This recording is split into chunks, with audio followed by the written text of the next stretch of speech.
प्राप्त करे। सबसे पहले इस यश तदीया स्थिति को प्राप्त करने के लिए सदगुरुदेव का वर्ण किया जाता है। सदगुरुदेव के कृपा प्रसाद से इस मार्ग में आगे बढ़ा जाता है। 10 साधन बताए हैं, यश तदीया स्थिति को आप प्राप्त हो जाएंगे।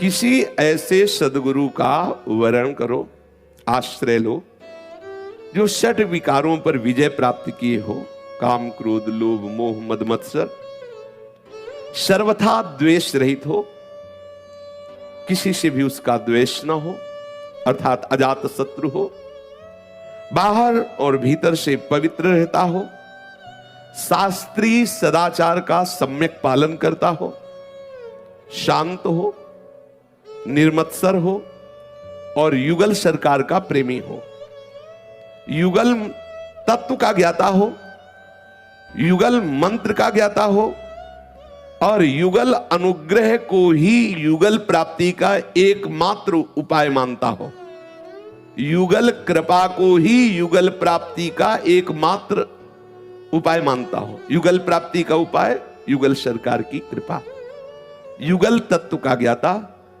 युगल मंत्र का रहस्य जानने वाला, युगल उपासक, स्वभाव का दयालु, वैराग्यवान और प्रभु के लीला गुण श्रवण कीर्तन में प्रवीण, ऐसे सदगुरुदेव का वर्ण करें।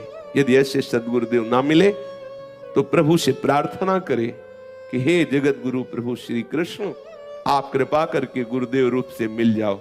वो मिला देंगे, अर्थात वो कोई न कोई रूप धारण करके आएंगे और आपको स्वीकार कर लेंगे। दूसरा,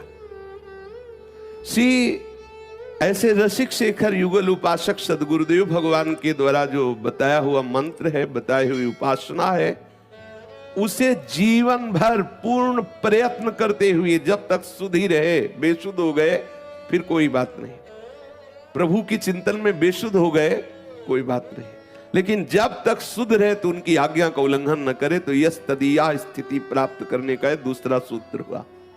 तीसरा, अपने युगल सरकार को ही पूर्णतम परमेश्वर, सर्वोपरि, सर्वशक्तिमान, सर्वव्यापी, सर्वमय, सर्वातीत, अचिंत्य अनंत गुण संपन्न, अखिल रसामृत सिंधु, भक्त वांछा कल्पतरु, नित्य बिहारी, आज अविनाशी परब्रह्म, सर्वदेव पूज्य, सर्वदेव स्वरूप परब्रह्म के भी अधिष्ठाता, नित्य वही निर्गुण है, वही सगुण है, निराकार साकार, नित्य निरंजन, अप्रमेय, अव्यय, अकल, अचल, अनामय, सच्चिदानंद घन, जो है सब युगल सरकार है।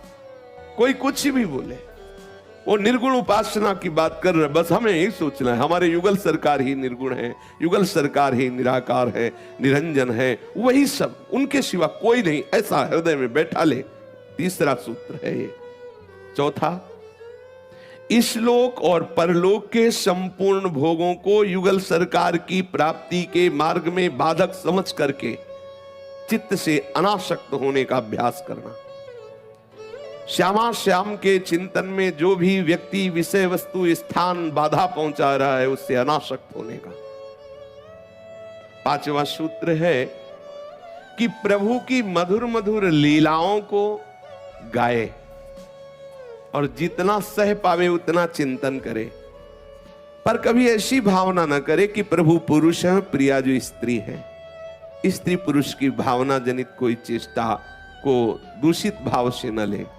अगर ऐसा भी आ जाए तो चिंता मत करना, ये बहुत धोखेबाज मन बुद्धि है। कभी ऐसा भी कर दे तो घबराना नहीं कि अरे पाप बन गया, नरक भोगना पड़ेगा, ऐसा वर्णन आता है, लेकिन तुम घबराना नहीं। हम घर के हैं, घर की बात कह रहे हैं। बहुत कृपालु लाडली लाल है, जानते हो, सब जानते हैं, सर्वांतर्यामी है, तुम्हारी माया विचित्र बाजी पसारी, विचित्र बाजी पसारी हुई माया है। बड़े बड़े सुर नर मुनियों से भी त्रुटि हो जाती है। अपने लोगों के हृदय में यदि कहीं ऐसी कोई भावना आती है तो तत्काल हम प्रियालाल के ही चरणों का आश्रय ले, अन्य नहीं कि लाडली लाल देख लो ये बेईमान मन क्या सोच रहा है, हे प्रिया जो देखो ये नीच बुद्धि कैसा चिंतन करा रही।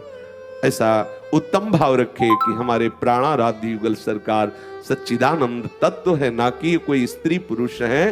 वो चिदानंद प्रेम ही, प्रेम के खिलौना दो, खेलते हैं प्रेम खेल। ऐसी भावना करें।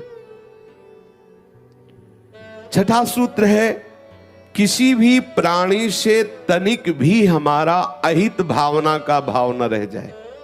जैसे हमें कोई गाली दे रहा है, अपमान कर रहा है, निंदा कर रहा है, हम उसका अहित ना चाहें।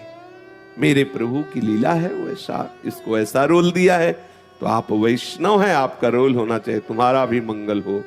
प्रियालाल कृपा करे तुम्हारी भी बुद्धि शुद्ध हो, तुम भी प्रियालाल के नाम रूप में डूबो, ऐसी कृपा हो। हम ऐसी याचना करें। करत जे अनशहन निंदक, तीनों पे अनुग्रह करो, ऐसी भावना करे। आचार्य चरण कृपा बल से उपासक में ऐसी भावना आ जाती है, ऐसी सामर्थ्य आ जाती है। सातवां सूत्र, युगल मंत्र का जाप विधि पूर्वक जितना गुरुदेव ने कहा है उतना नियम पूर्वक करें। ये विशेष खास बात है। मंत्राकार वृत्ति करना बहुत आवश्यक है तन्मय होने के लिए, पूर्ण भगवत रस में डूबने के लिए।